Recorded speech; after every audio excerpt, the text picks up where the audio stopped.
BSF constable and ট্রেডসম্যানের form fill up already শুরু হয়ে গেছে।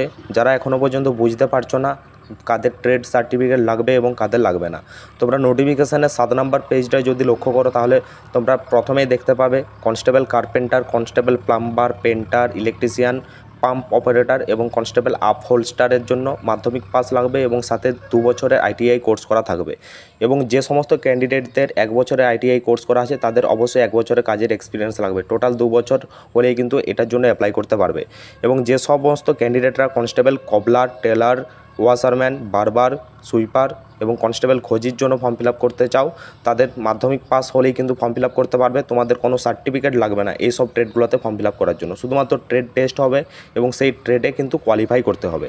এবং যে সমস্ত ক্যান্ডিডেটরা কনস্টেবল কুক, ওয়াটার ক্যারিয়ার এবং ওয়েটারের জন্য ফর্ম ফিল আপ করতে চাও তাদের অবশ্যই মাধ্যমিক পাস লাগবে এবং সাথে NSQF লেভেলের একটা সার্টিফিকেট লাগবে। তোমরা কুকের জন্য যদি ফর্মটা ফিল আপ করো কুকের সার্টিফিকেট লাগবে।